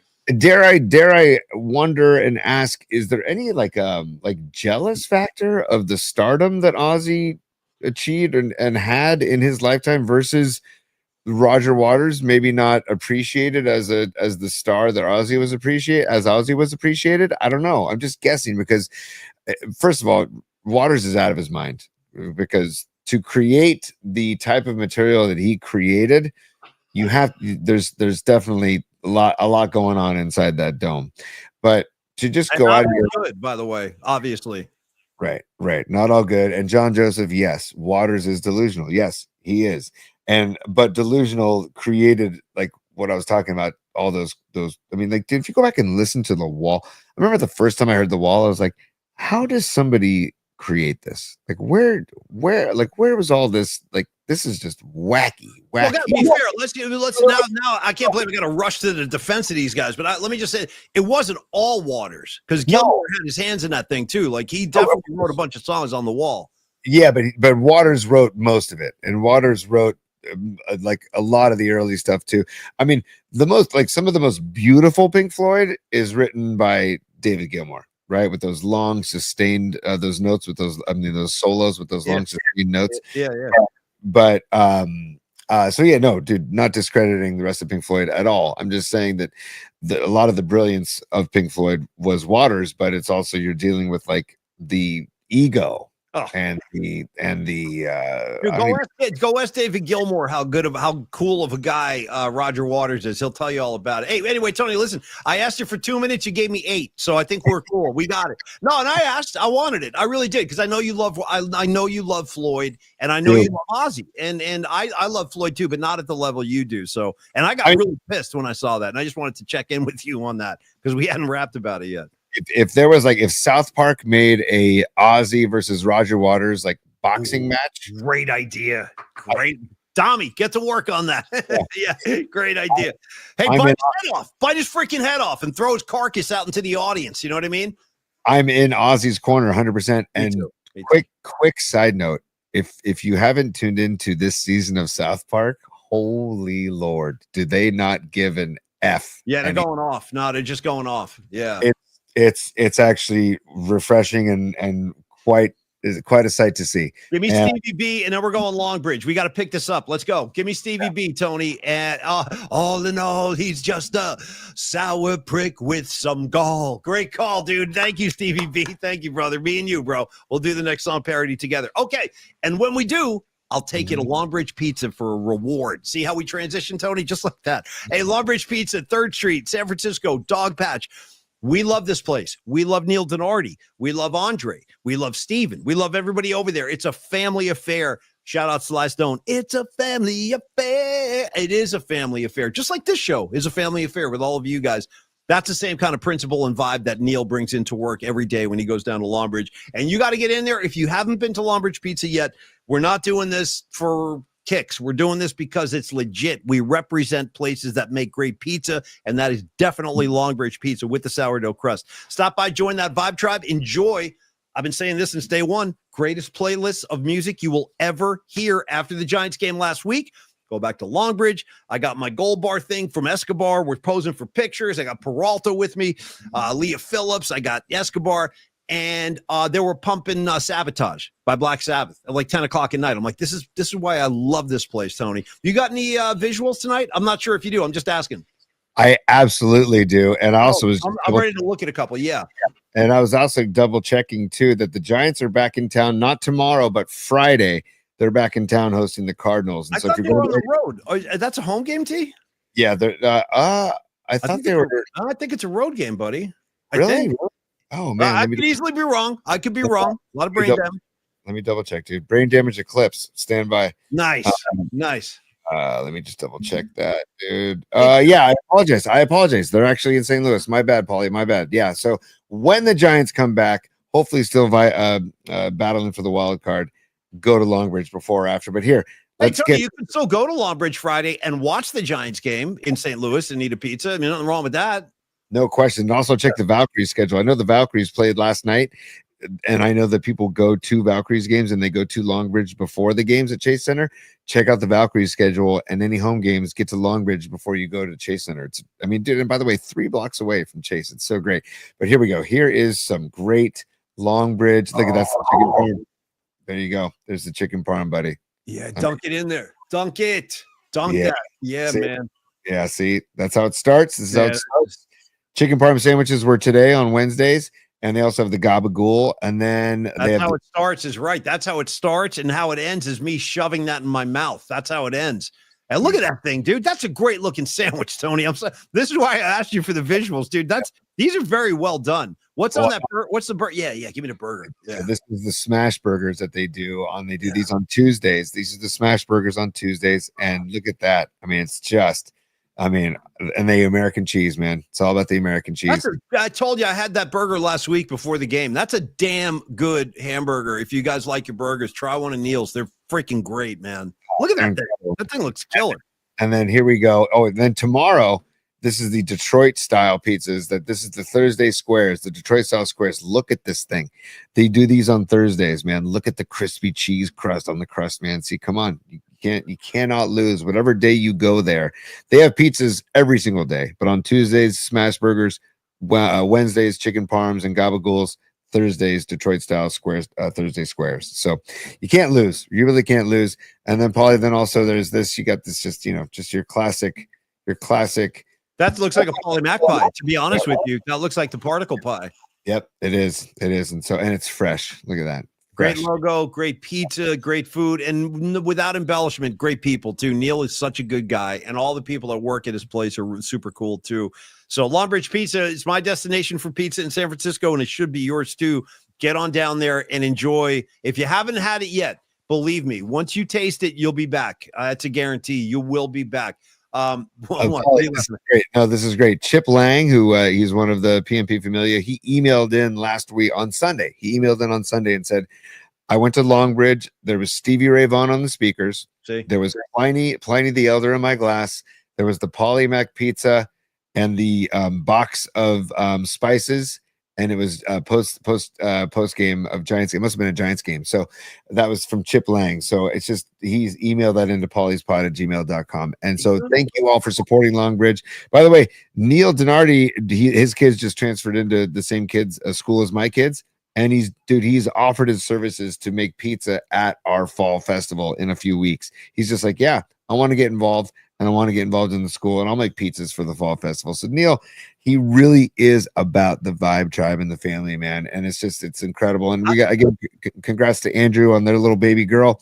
So the Longbridge family is getting bigger, and they're great people. And it's so psyched to be partners with them. I got to tell you the truth, Tony. I don't think I'm the only one who feels this way, but I think at least I can say I am a person who looks at great chefs and great cooking as it's an art form. It is a way, it's an artistic endeavor. Yep. When you combine certain flavors, you make something look a certain way.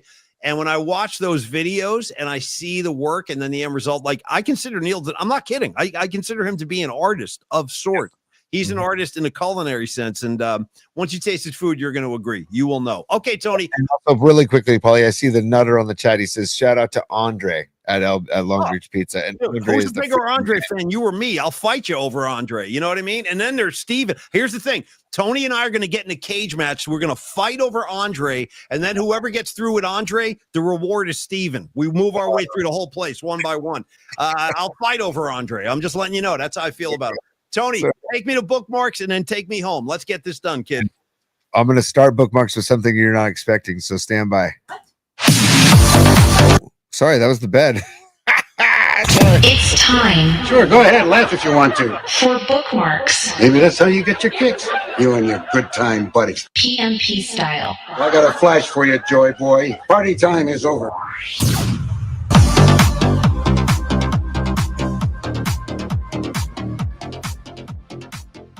All right, Paulie, this is gonna. I'm gonna lower that. Make sure we're good there. I have to share this right out of the gates because I don't know. I'm eager. I don't know what you're teasing me with. Get me there. I just saw it on Instagram and I saved it. This is okay.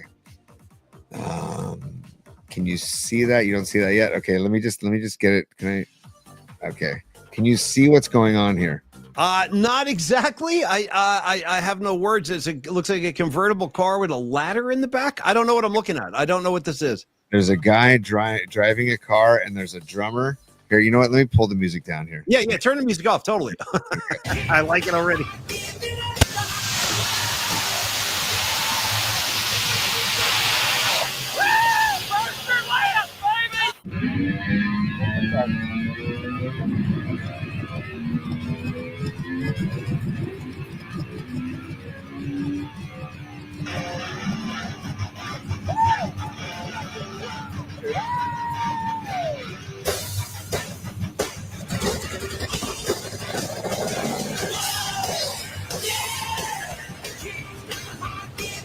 Okay, here's my only fantastic. My only question is, I can't believe we didn't think of that first. How do you and I? How is it that we haven't done that yet?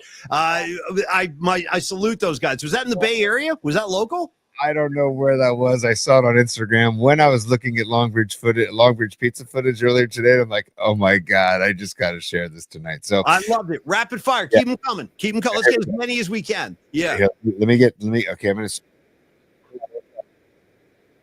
There we go. Let me just switch it to that was our Instagram account. Now I'm back on to bookmarks on our Twitter page. Tony's in the lab right now. I can tell. At least see the eyes. They're darting around. He's looking at screens. He's pressing buttons. Do your thing, Creative Tony. This is where Tony shines. Go ahead. Produce. Okay, so here we go. This is an open letter. I guess. Did you put this in here, Paul? I did, and I almost threw up all over my phone when I saw this. Like, when is the madness going to stop? Now, it's not like I'm a huge Foreigner fan, but dude, enough is enough. Read this damn thing. Wait. Dear Taylor Swift and Travis Kelce, we know what love is. We spent 40 years figuring it out, and now you guys have too. Please accept this as our formal offer to be your wedding band. Now I hate Foreigner. Now I hate now throw them on the pile too. Now I associate them. I got Melissa Etheridge. I got Foreigner, Taylor Swift, Kelce, all of them. Just throw them on a big pile so I can douse them. Yeah. Oh, that's the madness has to stop. They're not that great. Okay. I'm here to let you know. Kelce and Swift ain't gonna make it past 3 years. They're not that great. Tony, keep it moving. Thank you. Here we go. This is Jack Black with Pearl Jam. Is this what this is? This for your head. This is for you. All right, here we go. I thought you'd appreciate this. Yeah, on a Wednesday. Just for your head. No reason. No reason. Anything Jack Black related, I'm in. So here we go.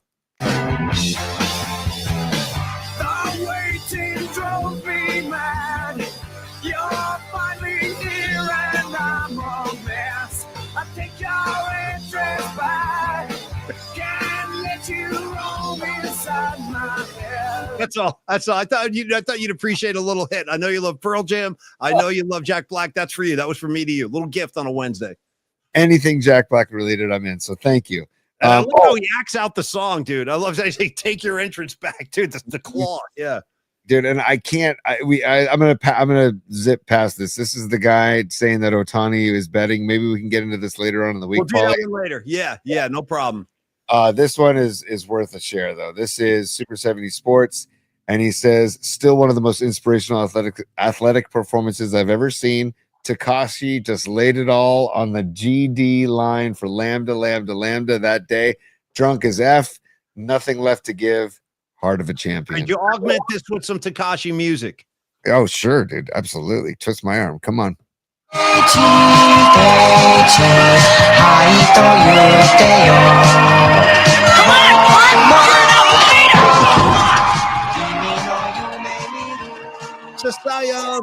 And by the way, Doug in Japan is in the house tonight. I saw him earlier tonight. What up, Doug in Japan? Thanks for always checking in, bro. I love that we got a guy like you in Japan checking the show out.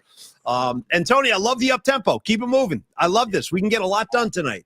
Yes, we can. Yes, we can. And then Paulie, let's keep scrolling. Oh, here it is, dude. Here it is. Hold on, Tony. Turn your mic up maybe a tiny bit. Something weird just happened. Let me hear you. My mic up? You got me. You got me. Hello. Check. Keep moving. Yeah.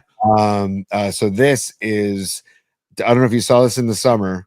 Bill Belichick and his girlfriend, who's named Jordan, they did this pose on the beach. This is, I mean, if someone needs to check in on this guy. I cannot believe this is Bill Belichick doing this. Is this for real? This is for real. They did this pose on the beach and she posted it on her social media. And that's Bill Belichick holding her up. And then, dude, do you want to see the posters that were at the North Carolina game? I'm kind of afraid. This is a little much for me right here. This is Bill Belichick, dude.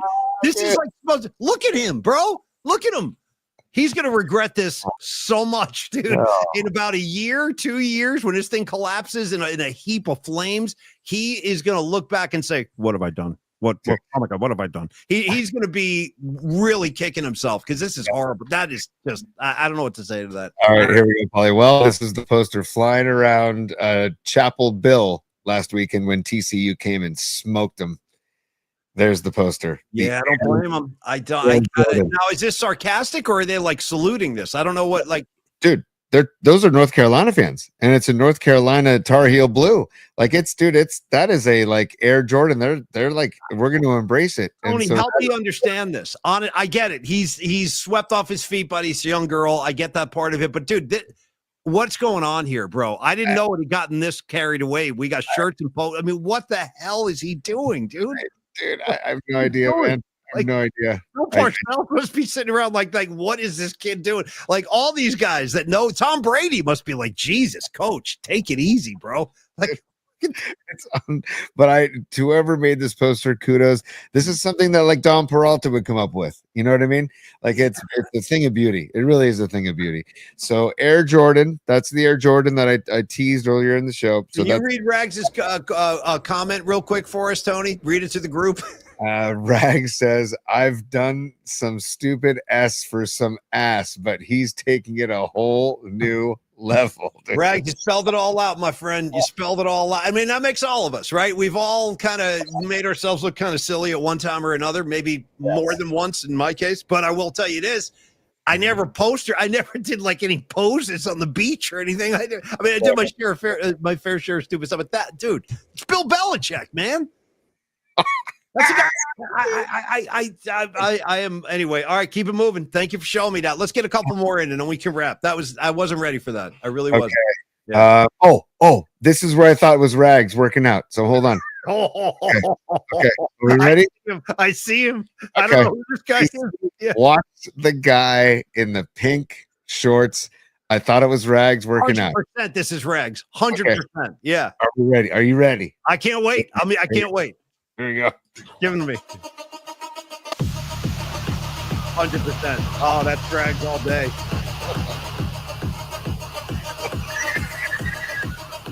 Look at the guy doing flies with his weight right in front of him trying to work out. Where'd he go? Dude. Wow. By the way, you see he's always checking himself out in the mirror. Rewind that a little bit. He's watching himself walk in the mirror. Yeah. That's 100% Rags. 100%, man. Because we got Rags on the treadmill yesterday. He's doing his flies. He's still going. Like when the guy's dancing in front of him, he keeps lifting. It's great. All right. Look at the guy with the weights. Look at the guy with the weights. Right there. It's like, I'm going. I don't care. Oh my God. Oh my God, dude. That's just yeah. Leave it pause right there. That's it. That's a good way.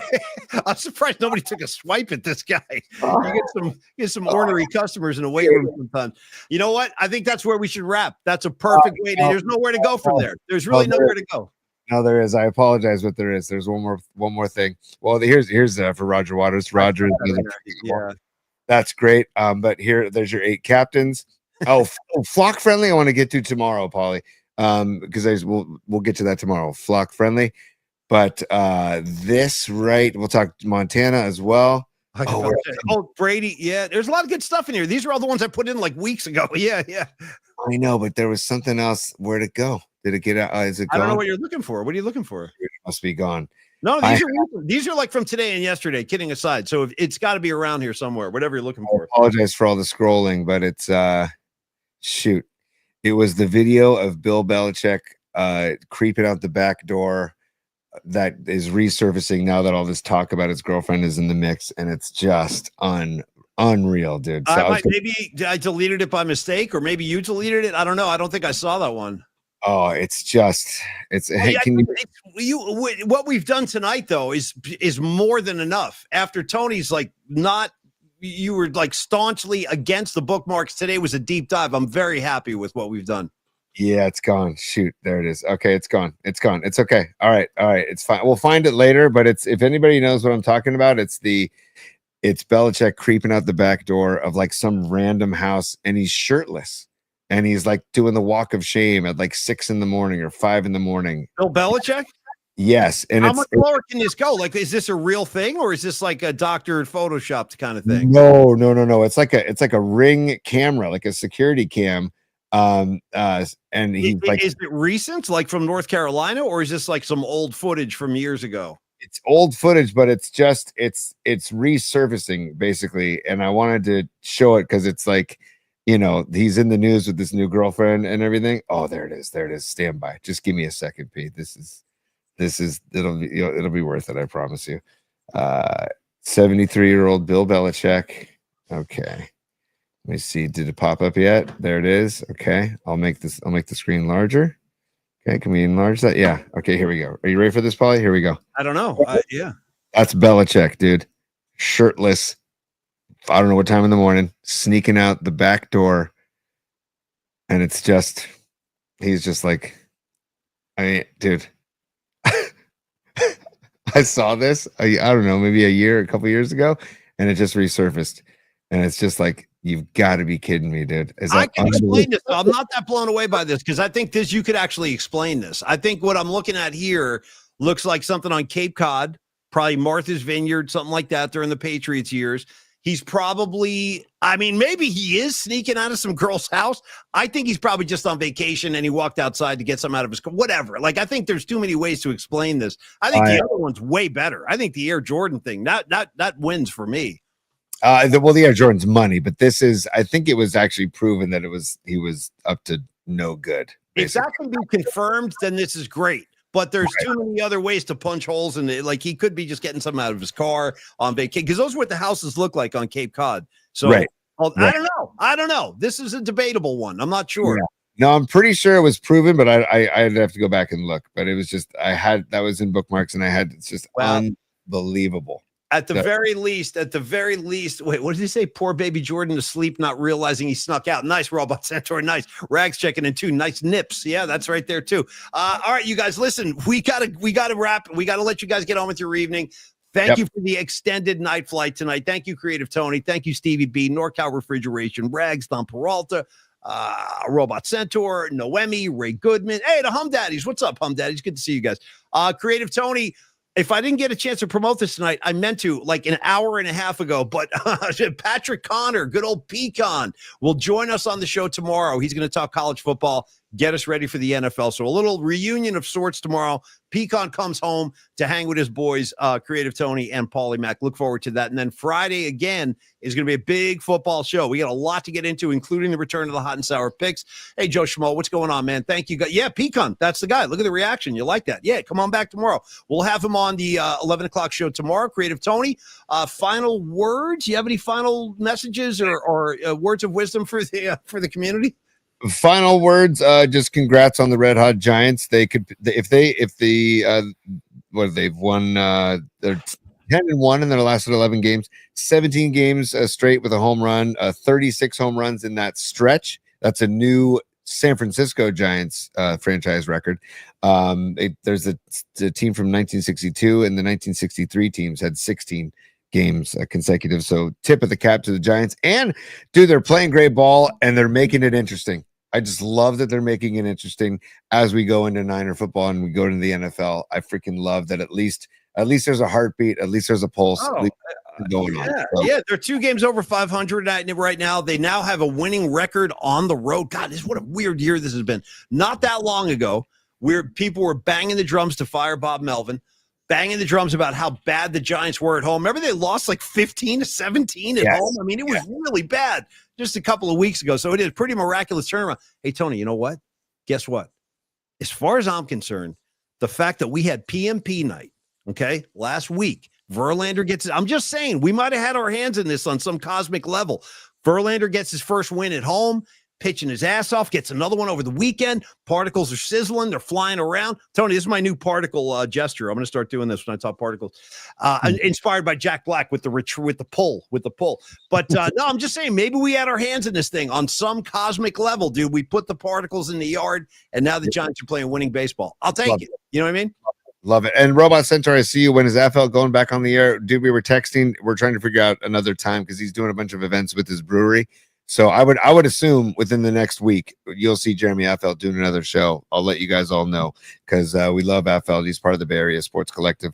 And Paulie, I just did confirm that it was well, I didn't confirm anything, but Belichick, that video is supposedly Belichick walking out of his girlfriend Jordan's home. So way back when they started dating. So I don't know what to say about any of it. I cannot believe this is the same guy. That's the thing. I can't believe that's Bill effing Bell, the saltiest guy he's got his girlfriend up on his feet in the beach now. I'm at a loss. I really am at a loss. I mean, talk about the Belichick mystique. It's gone. It's freaking gone. By the way, are they going to get blown out again this week, North Carolina? I have no idea, man, but they definitely don't seem to be buying what he's selling as of right now. He's selling. He's selling lack of fundamentals. He's selling no tackling. He's selling bad offense, bad defense. By the way, Tony, here's a better question. Tony, does he come back for year 2 at North Carolina, or is this one and done? And then who's going to want him in the NFL, knowing you got to deal with this crap now? Like, he's not the same guy. I don't know, man. Maybe it's time to just ride off into the sunset. Yeah. I don't know. You know what? You start getting flashbacks, Tony, of like Seifert in Carolina. You know what I mean? Remember when I love George. George went down to Carolina, bro. Tony, 1-15, Holmes. Okay. 1-15. It was bad. It was, or maybe 2-14. Whatever it was horrible.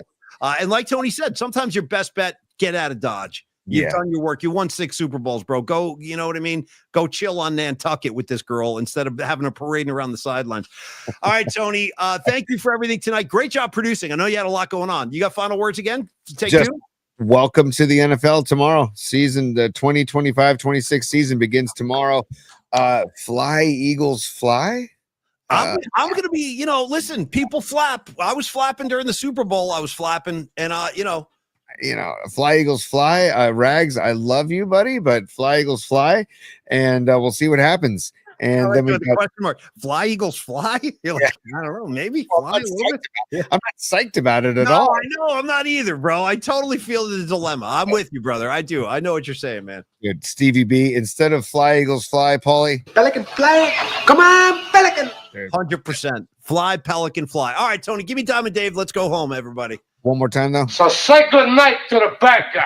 Yeah. Class dismissed.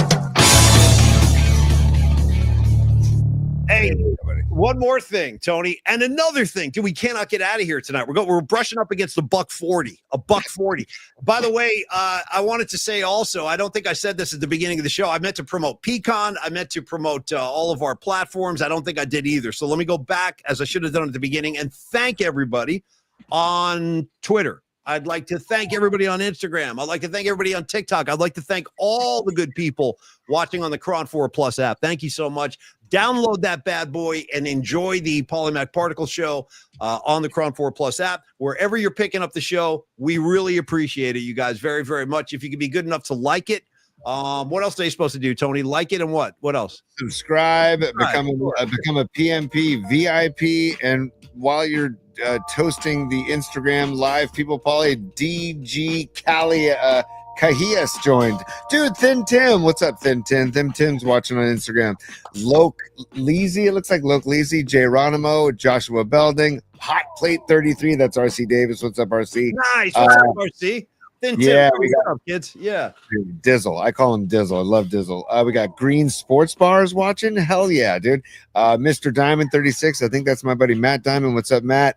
And thanks everybody for checking out Instagram Live. And yeah, Paulie, We're Cron 4 Plus app. It's on the smart TVs, Roku. You can use Roku, your Fire Stick, or Apple TV, and it'll be on your smartphone soon enough. And we'll have more to come with Cron 4 Plus.